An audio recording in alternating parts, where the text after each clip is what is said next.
우리 같이 오늘 함께 살펴볼 하나님 말씀은 신약성경 제일 뒤편인 요한계시록 2장 1절로 7절입니다. 에베소 교회 사자에게 편지하라. 오른손에 7뼈를 붙잡고 7 근촛대 사이를 거느시는 이가 이르시되, 내가 내 행위와 수고와 내 인내를 알고 또 악한 자들을 용납하지 아니한 것과 자칭 사도라 하되 아닌 자들을 시험하여 그의 거짓된 것을 내가 드러낸 것과 또 내가 참고 내 이름을 위하여 견디고 게으르지 아니한 것을 아노라. 그러나 너를 책망할 것이 있나니 너희 처음 사랑을 버렸느니라. 그러므로 어디서 떨어졌는지를 생각하고 회개하여 처음 행위를 가지라. 만일 그리하지 아니하고 회개하지 아니하면 내가 내게 가서 내 촛대를 그 자리에서 옮기리라. 오직 내게 이것이 있으니 내가 니골라당의 행위를 미워하는도다. 나도 이것을 미워하노라. 귀 있는 자는 성령이 교회들에게 하시는 말씀을 들을지어다. 이기는 그에게는 내가 하나님의 낙원에 있는 생명나무의 열매를 주어 먹게 하리라. 아멘. 제가 요한계시록에 보면 뒤편에 시작을 하면서 7개의 교회가 나옵니다. 그래서 제가 이거를 하나하나 한번 설교를 하려고 하는데요, 한 번에 다 7개를 하지 아니하고 하나 하고 또 다른 것도 하고 하면서 이렇게 계속 연속으로 하면 교회에 관한 것만 하다 보면 설교할 것 같아서 이렇게 한 주간 교회에 대해서도 하고 다른 부분도 하고 이렇게 해서 이 요한계시록에 나오는 7교회를 한번 설교하려고 합니다. 오늘 첫 번째로 에베소 교회인데요, 첫사랑을 잃어버린 이 에베소 교회를 또 살펴보고 같이 은혜를 나눕니다. 예수님께서는 교회를 통해서 이 땅에 당신이 갖고 계신 계획을 이루어 가고 계십니다. 사실 여기에 교회의 중요성이 있습니다. 자, 그렇기 때문에 예수님은 지금도 일하고 계십니다. 그래서 초대교회 교부들은 교회는 그리스도의 성육신의 연장이다, 이런 말을 하신 것을 볼 수 있습니다. 예수님은 이 땅에 계실 때에 친히 사역을 하셨습니다. 자, 그분은 만나는 모든 사람들에게 입을 열어 천국의 비밀과 영광을 선포하셨습니다. 자, 병든 사람들을 만났을 때 손을 얹고 치료하셨고, 또 기회가 있을 때마다 제자들에게 입을 열어 하나님 나라의 비밀을 가르쳐 주셨습니다.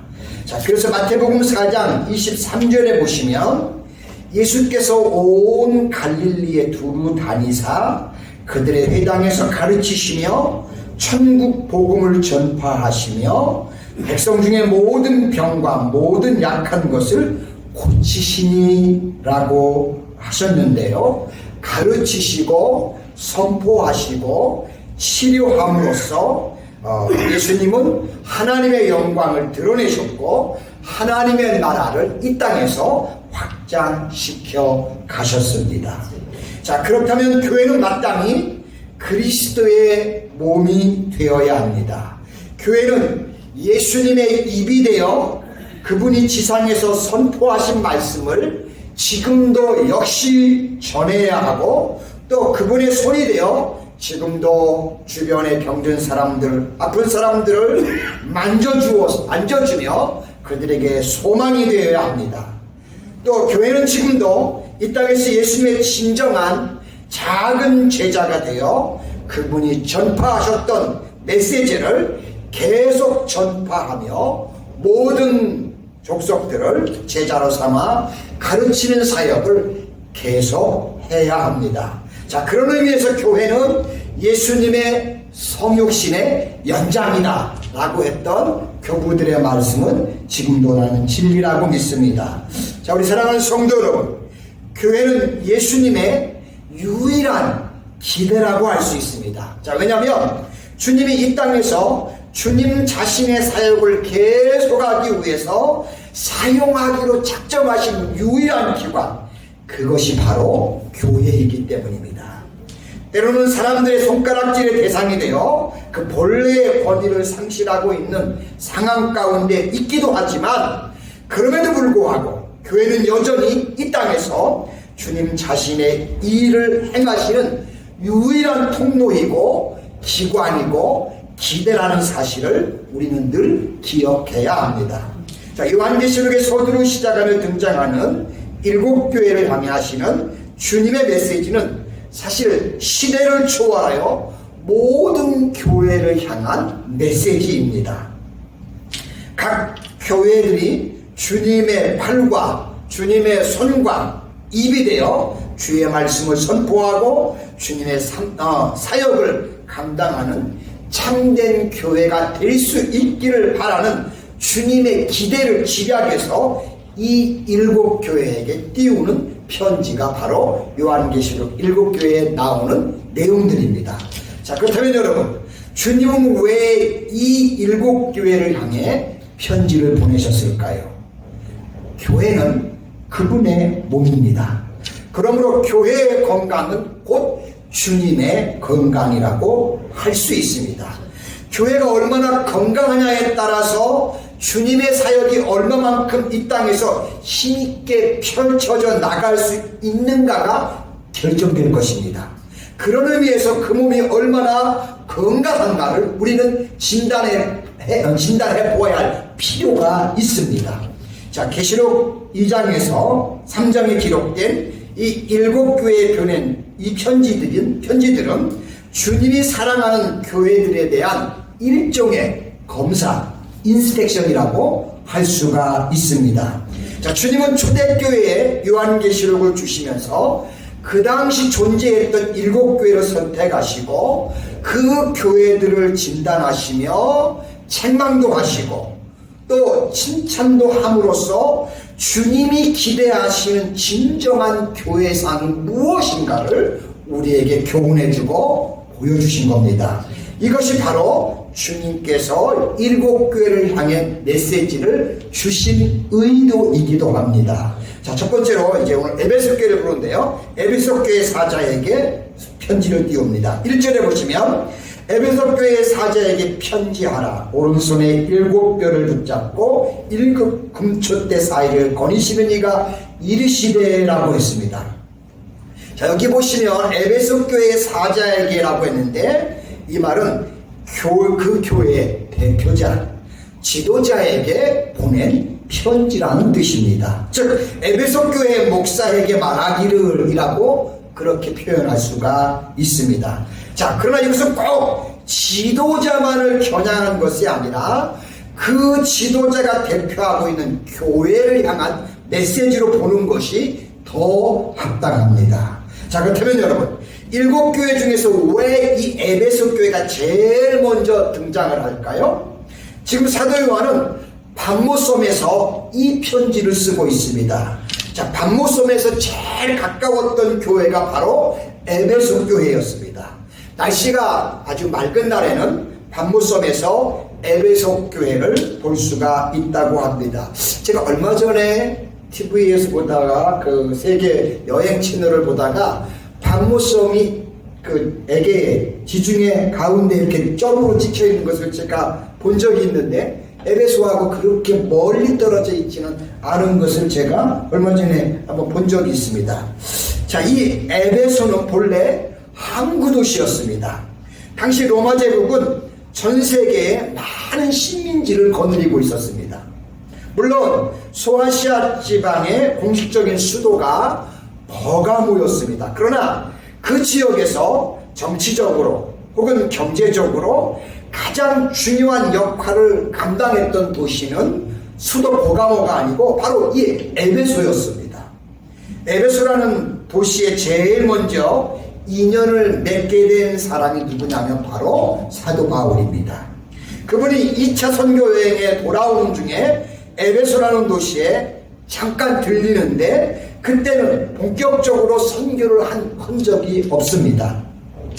그러나 에베소의 그 위치를 볼 때 전략적으로 여기가 중요한 곳이다라는 것을 알았기 때문에 그 도시에다가 한 쌍의 부부를 남겨놓습니다.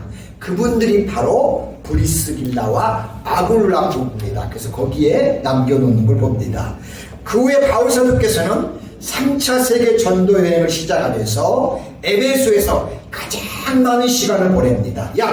다른 곳하고 전혀 다르게 여기에서만 3년간의 사역을 마치시고 에베소를 떠나면서 이 도시에 세워진 에베소 교회가 계속 잘 자랄 수 있도록 그곳에 제자 한 사람을 후임자로 남겨놓습니다. 그 제자가 바로 디모데입니다.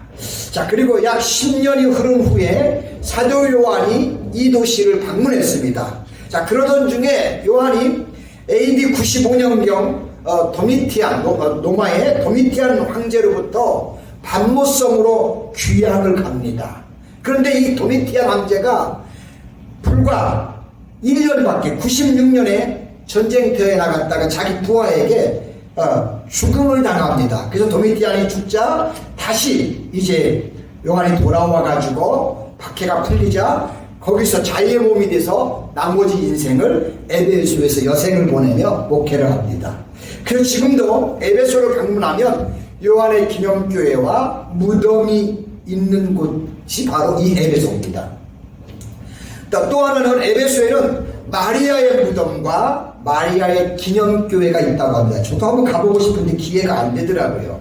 언젠가 기회가 되면 한번 이 터키를 가보고 싶습니다.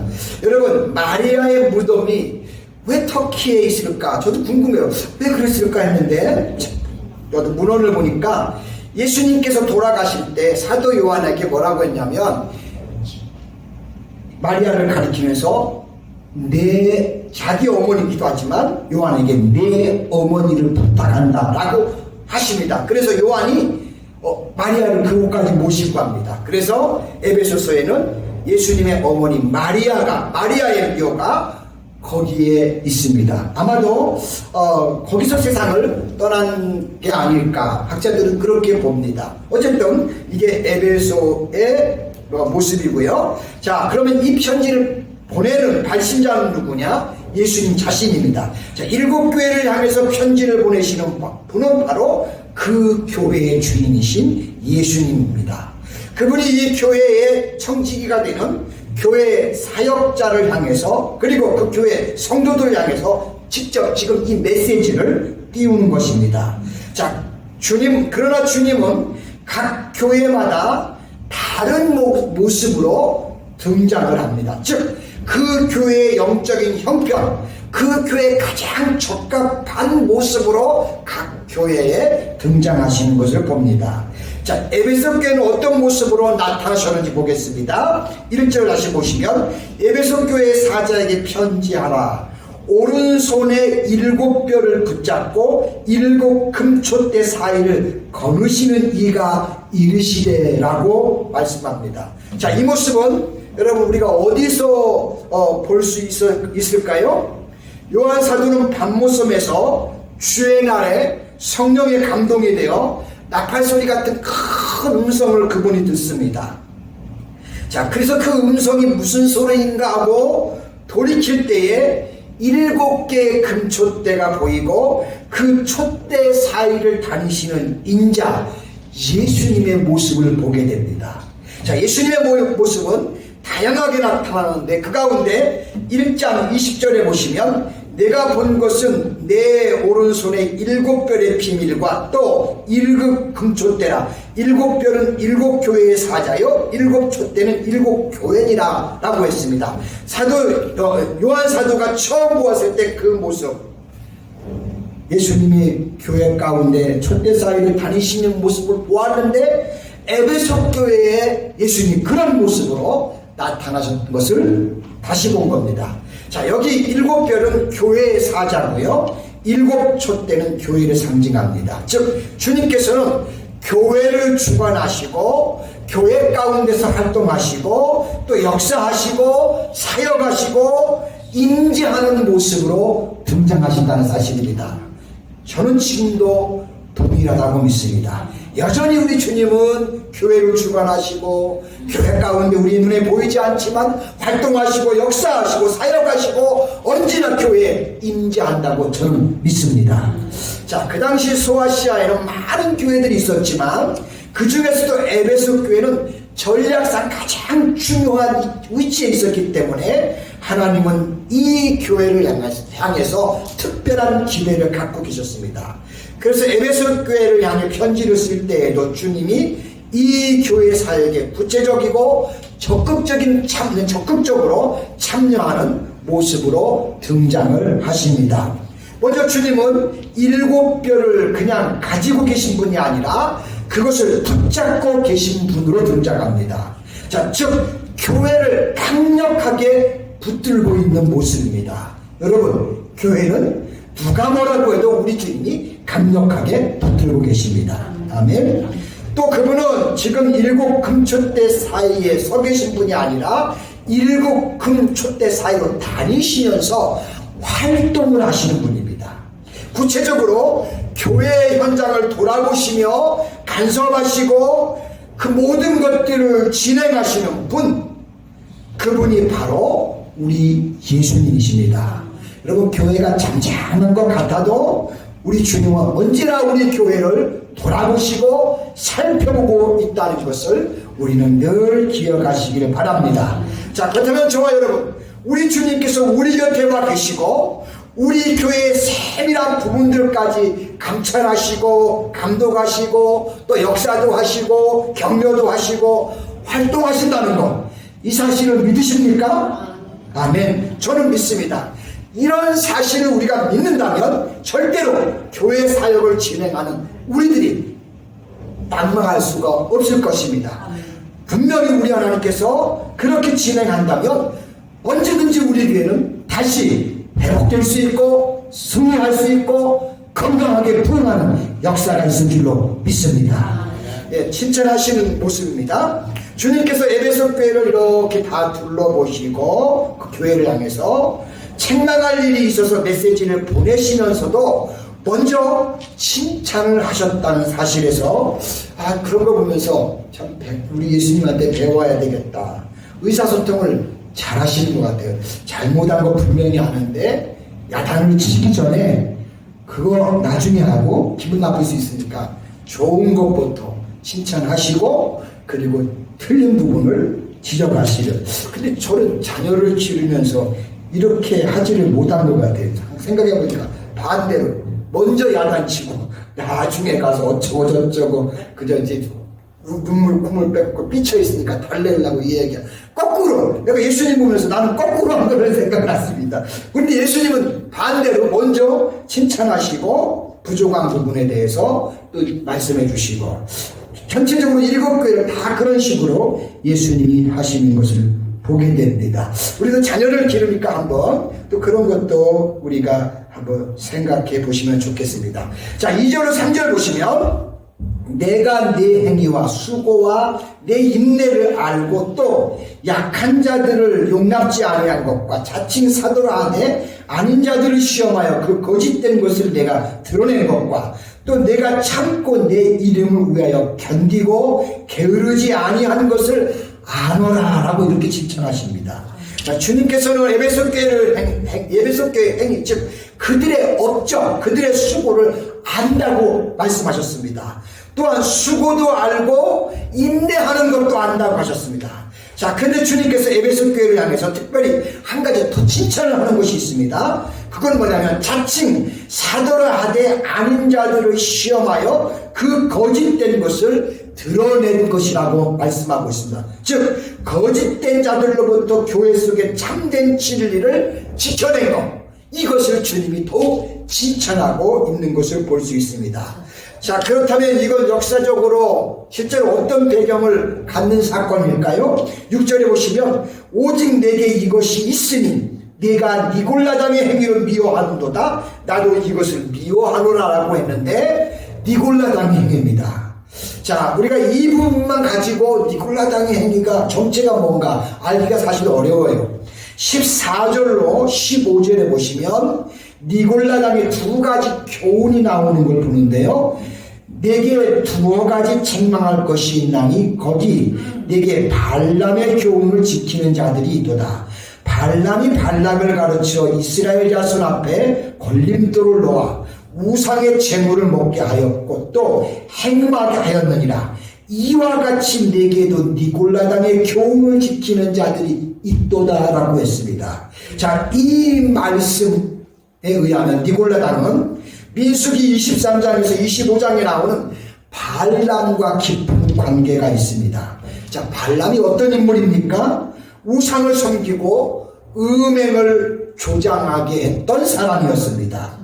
이스라엘 백성들을 음행에 빠지게 해서 24,000명을 죽음에 이르게 했던 장본인입니다. 자, 니골라당도 이 발람과 똑같은 일을 자행하는 무리들로서 우상 숭배와 더불어 부도덕한 음행 생활의 태도를 가지고 있던 초대교회에 존재했던 유명한 이단 가운데 하나였습니다.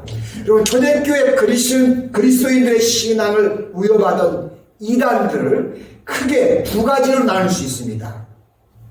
하나는 율법주의인데, 이것은 우리가 율법을 지킴으로써 구원을 받는다는 것으로서 결국 예수 그리스도를 믿음으로 구원받는다는 기독교의 근본 교리를 곡해하도록 했어요. 율법주의가 있었고, 또 하나는 반대로 또 무율법주의입니다. 이것은 믿음으로 구원받는다면 이미 구원받았으니 아무렇게나 살아도 뭐 말씀대로 살 이유가 뭐가 있어? 그 법대로 살 필요가 뭐가 있어? 아무렇게 살아도 좋지 않느냐 하는 논리로서 부도덕한 성결치 못한 삶을 살도록, 그러니까 성결한 삶의 중요성을 격화시키고 아주 무분별한 방종의 삶을 강조하는 그런 두 가지 이단이 있었습니다. 그러나 여러분, 우리 기독교에서는 어떻게 가르칩니까? 물론 우리의 행위로 구원받는 것은 아니지만 그렇다고 해서 행위의 중요성을 간과하는 것은 절대 아닙니다. 믿음으로 구원받은 사람들에게 그럼 구원받는 데답게 구원의 열매로서 반드시 우리가 그렇게 살아야 하는 겁니다. 또한 믿음으로 구원받은 사람들이 그런 열매, 아름다운 삶을 삶으로써 또 다른 사람들에게 저것이 구원받은 사람들의 삶의 모습이구나 라고 우리를 통해 또한 그것이 나타나야 되는 겁니다. 자, 특별히 에베소 교회와 에베소 도시 안에서 문제가 된 것은 이 무율법주의 성향을 지닌 이 니골라당이라는 이단이었습니다.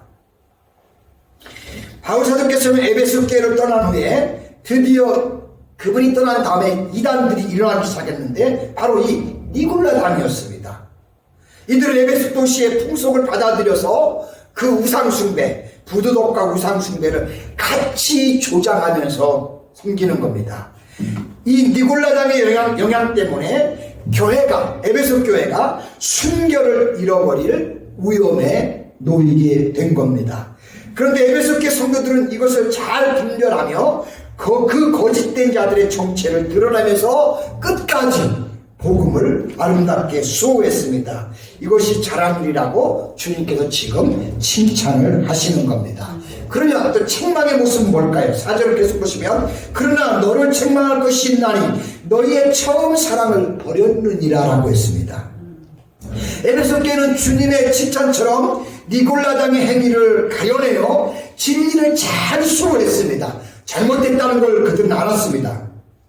그런데 한 가지 안타까운 것은 진리를 수호하고 진리를 강조하고 올바른 교리의 수호를 중요시하다 보니까 필연적으로 어떤 안타까움이 찾아왔냐면 교회가 비판의 분위기가 자꾸 조성이 되는 겁니다. 예를 들면 저 친구 가짜 같은데 혹시 니골라당과 관련이 있는 거 아니야? 혹시 저 사람 우리 교회에 좋지 않은 영향을 미치는 사람 같은데 자꾸 이제 이런 것들이, 그런데 이런 식으로 사람을 분별을 하고 비판하는 일에 열중을 하다 보면 틀림없이 일어나는 현상 중에 하나가 뭐냐면 결국은 사람을 잃어버리게 된다는 겁니다. 진리를 분별하고 수호하는 것은 올바른 일이지만 필요 이상으로 너무 그것을 강조하기 시작하면 점점점 그 자리에서는 사랑이 떠나가는 결과를 낳습니다. 즉 처음 사랑을 잃어버리게 되는 겁니다. 그러므로 우리가 주의할 것은 비판이 우리의 생리관에서는 절대 안 된다는 겁니다. 우리는 물론 진리를 수호해야 합니다. 그리고 진리를 분별해야 합니다. 주님은 그것을 인정하고 칭찬하셨습니다. 그러나 그것 때문에 신앙의 근본 문제가 아닌 것들까지 교회 식구를 의심하고 비판하는 것이 생리가 되어버리면 그 교회는 운영해진다는 겁니다. 그렇게 되면 그 교회는 사랑을 잃어버리는 냉랭한 비판의 공동체가 될 수밖에 없습니다. 우리가 이런 부분은 또한 조심할 수 있기를 원합니다. 자, 권면의 말씀인데 5절 보시면 그러므로 어디에서 떨어진 것을 생각하고 회개하여 처음 행위를 가지라. 만일 그리하지 아니하고 회개하지 아니하면 내가 네게 가서 내 촛대를 그 자리에서 옮기리라고 하셨습니다. 여기 생각하라 이 말은 계속적으로 생각을 하는 뜻으로 끊임없이 자기 성찰을 예수님이 요구한 겁니다. 자기의 건강을 잘 살필 수 있는 사람이 자기의 건강을 지킬 수 있는 것처럼 우리가 계속 성찰하는 것이 필요하다는 것입니다. 또한 그러면서 회개하라고 했습니다. 이 단어는 계속적인 동작을 의미하는 게 아니라 단 한 번의 동작을 나타내는 그런 단어입니다. 회개는 점진적으로 계속하는 게 아니라 잘못된 것은 그냥 거기서 단번에 끝내야 한다는 뜻이 담긴 겁니다. 자, 만약 제가 어떤 성도님에게 자꾸 주초를 하고 자꾸 범죄를 하고 자꾸 이상한 데를 왔다 갔다 하는 그런 성도가 있습니다. 자, 성도님 이제는 죄를 떠나십시오 라고 했을 때, 자, 그분이 제가 그렇게 권면했을 때 그 말을 들으면서 목사님 제가요 시간을 두고 찬히 알아서 정리하겠습니다 그렇게 말을 합니다. 그러면 그렇게 말을 하는 그 사람, 그런 사람 치고 죄를 정리하는 사람은 거의 없습니다. 제가 볼 때 그래요. 아니 진짜로 그랬어요. 회개는 아니다 할 때는 과감하게 돌아서는 겁니다. 하나님이 기뻐하시지 않고 하나님이 용서하지 않는 모든 죄에서 단번에 돌아서는 것, 그게 회개입니다. 그리고 내가 처음 시작했던 그 자리, 내가 당연히 서 있어야 할 그 자리로 돌아가는 것. 주님이 그래서 에베소 교회에게 뭐라고 하냐면 너희가 처음에 했던 처음 행위를 가지라고 그래서 부탁합니다. 자, 주님이 회개하지 않으면 내 촛대를 옮기라고 하셨는데 사랑하지 않는 공동체, 진리가 진리로서 인정될 수 있는 바탕을 상실해버린 그런 공동체는 이미 주님의 사역을 감당할 자격을 잃어버리는 공동체가 되는 겁니다. 그러면 주님은 다른 공동체를 찾을 수밖에 없습니다. 성령이 교회들에게 하시는 말씀을 들을지어다라고 했는데 이 메시지를 우리 교회를 향한 하나님의 음성으로 우리가 들을 때 분명히 우리에게 도전이 될 것이고 우리를 성숙하게 하는 메시지가 되리라고 확신합니다. 자, 그러면 마지막으로 약속의 말씀입니다. 7절에 보시면 귀 있는 자는 성령이 교회들에게 하시는 말씀을 들을지어다. 이기는 그에게는 내가 하나님의 낙원에 있는 생명나무의 과실을 주워 먹게 하리라 라고 했습니다. 여러분, 창세기 3장에서 범죄한 인간이 에덴에서 쫓겨났을 때 그들은 다시는 생명나무의 열매를 먹을 수가 없게 됐습니다. 그런데요, 감사하게도 요한계시록 맨 마지막 22장에서 우리는 생명나무로 나아가는 길이 열리는 것을 볼 수가 있습니다. 생명나무의 실과를 먹고 있는 사람들의 모습을 계시록 마지막 장에서 하나님이 보여주고 있습니다. 하나님의 낙원에서 생명나무의 과실을 먹고 있다는 것은 영원한 생명의 교제를 나누는 모습인 것입니다. 자, 여러분, 교제에는 두 가지 차원의 교제가 있어요. 나를 구원하신 창조주 하나님과 영원히 교제하는 이 영생이 있고요. 또 다른 하나는 내가 사랑하는 형제 자매들과 더불어 영원히 친교하는 교제가 있습니다. 여러분, 천국이 무엇입니까? 한마디로 말하면 거기는 죄가 하나도 없이 약점도 하나도 없이 시기나 비판이나 의심, 비난이나 의심이나 아픔이 하나도 없이 자기를 변호할 필요가 없는 모든 것을 드러내놓고 모든 것이 완성된 상태가 바로 천국의 모습입니다. 그래서 우리가 하나님과 이웃과 더불어 영원히 교제할 수 있는 자리, 그 자리가 바로 천국입니다. 그래서 주님은 이런 교제의 소망을 가진 자들에게 이 땅에 살아갈 때부터 그렇게 교제하는 것을 연습할 수 있도록 여기에서 명령을 우리에게 하신 겁니다. 자, 여러분, 성경의 가장 큰 계명이 그래서 뭐지요? 그게 뭐예요? 내 마음을 다하고 내 힘을 다하고 내 뜻을 다하여 주 하나님 사랑하고, 또 그 다음 계속해서 내 이웃을 내 몸과 같이 사랑하라. 바로 그겁니다. 하나님과 더불어 사랑하는 것이고 이웃과 더불어 사랑하는 것, 그게 바로 천국의 모습이고, 그 모습을 우리가 이 땅에 살면서 하나님 섬기면서 함께하는 하나님의 나라의 가족들과 같이 또한 사랑하는 것, 이게 주님이 원하는 모습이고, 이 에베소 교회를 통해서 이런 모습을 우리가 회복하기를 주님께서 원하셨다는 사실입니다. 아무쪼록 저와 여러분, 우리의 남은 생애 동안 하나님을 뜨겁게 사랑하고, 또한 우리 가까이 있는, 가장 가까이 있는 이웃이 누구일까요? 저에게 제일 가까운 이웃 누굴까요? 우리 안사람입니다. 자, 우리 장로님에게 제일 가까우신 분이 누구예요? 저는 이 집사람이 다 믿습니다. 예, 우리가 서로 사랑할 때 행복하게 될 줄로 믿습니다. 아무쪼록 하나님을 사랑하되 제일 가까이 있는 사람을 사랑하는 사람이 진짜 하나님 사랑하는 사람입니다. 아멘. 그리고 거기에 아름다운 행복이 있고 천국이 있습니다. 우리 여러분과 저의, 우리 교회가 그런 교회가 되고 저와 여러분의 가정이 그런 가정이 될 수 있기를 주님의 이름으로 축복합니다. 아멘. 기도합니다. 하나님, 고맙고 감사합니다. 하나님께서 사도 요한을 통해 반모섬에서 기도하고 있을 때 아시아에 있었던 7교회를 보여주면서 하나님이 원하시는 교회상이 무엇인가를 하나하나 가르쳐 주었습니다.